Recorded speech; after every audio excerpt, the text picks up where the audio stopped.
fame in the 90s with songs like No More Lies and Something in My Heart.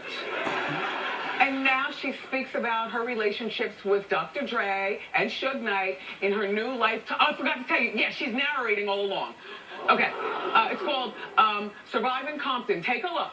So I'm guessing that makes me NWA now? You'll be Ruthless Records' first female artist. You can make it straight out in Compton. I gave you this track a week ago. Where is it? Can't work like this, Dre. You sing it like you feel it. I'ma kick your ass. Maybe you deserve so much better than this photograph. Don't trade your freedom for security. It's your turn to be scared. Please welcome to our show, Michel'le.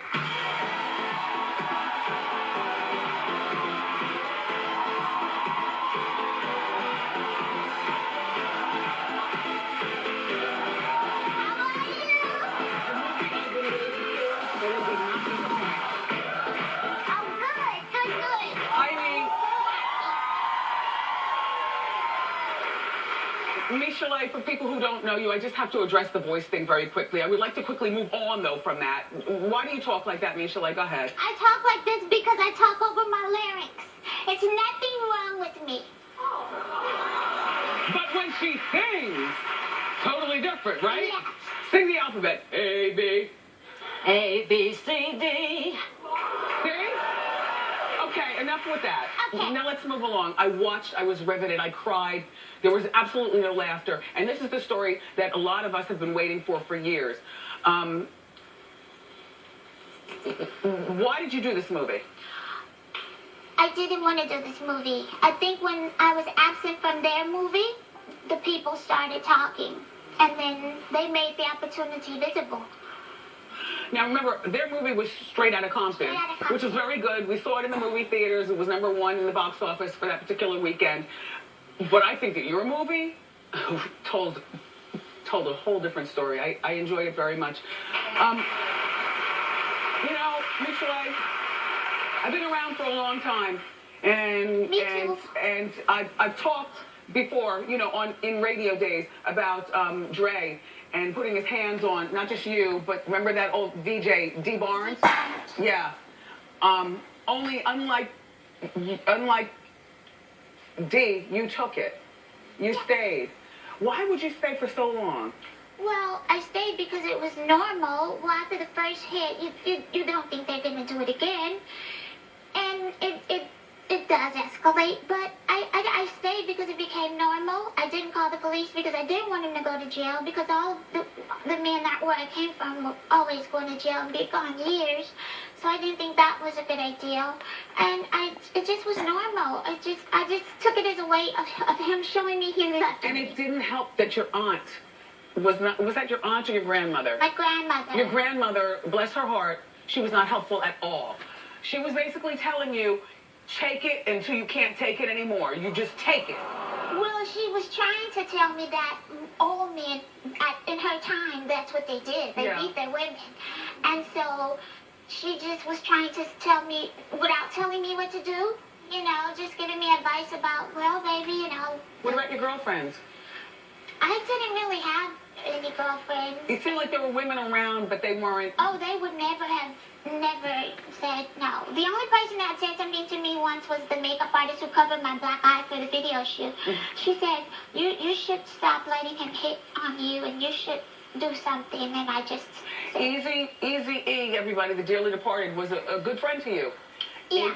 I mean, he was portrayed as, he was that guy who at one point called you up and said, Dre is coming home, he's tanked up, get out quick. And the first thing you do is, well, I don't want to give away the whole movie, but you had a substance abuse problem.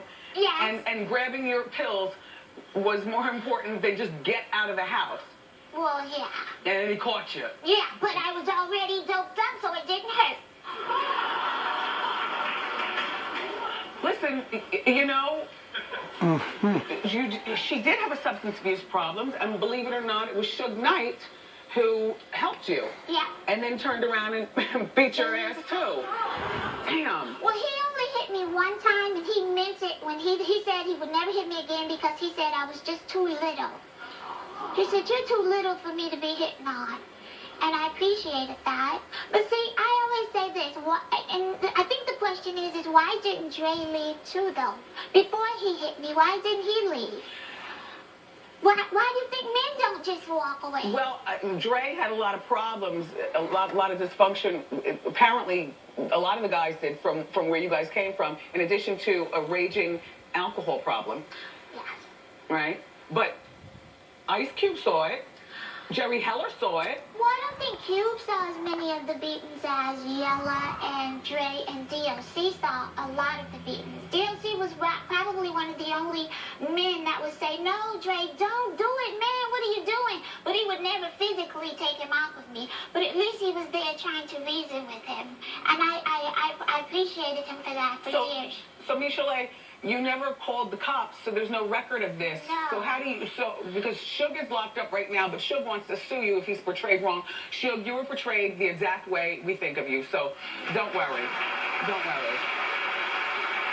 And when I did call the But I'll tell you what, Dre, you've given a definite new meaning to Beats by Dre.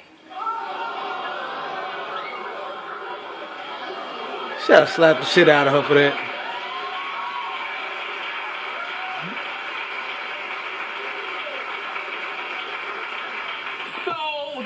Dre is married to now is the woman who was in your bed when you came home? Oh, no. Okay. Although I did have to, she moved out and I moved back in. Well, that's another story. The woman that was, that I ran out of my bed, she was just one of many. I don't even remember her name. Yes.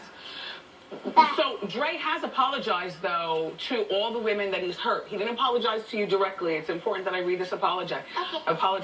He says, 25 years ago, I was a young man drinking too much and in over my head with no real structure in my life. I apologize to the women I've hurt. Then later on, he goes on to say, Dr. Dre, through his attorney, denies abusing Michel'le and challenges her credibility. Now, that can be challenged only because that's only your story. Like, there's no record of any of this. Well, not of him. Yes, there is. There's people testimonies. Yes, people were there. People can, if he want to go to court, please take me because we do depositions. And that's when you have to tell the truth.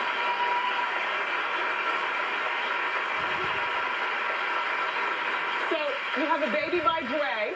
I have a son by Dre, and I have a daughter by Suge Knight. You know what was? I know, right? In the middle of the movie, there was one point when Dre told you, you know, shut the baby up or whatever. Do you? I mean, I'm sure he loves his son now. Yes. He probably loved his son then, but your son with Dre has seen a lot. Yeah, but my grandmother and my mother took him at an early age because I was taking him. It's in the movie when I took him to the party with me. Yes. Yeah, he was only maybe 2 years old, yeah. And I was taking him out to the party. Well, you know, I was young, and he was my road dog. So if somebody called and said it's a party tonight, I would go, come on, Marcel, let's go. I really did. I was a horrible mother. Nobody wants to see a 2-year-old. But I mean, like, I had no common sense for raising a child. Yeah. Well, look, there's more with Michel'le after the break. Don't go anywhere.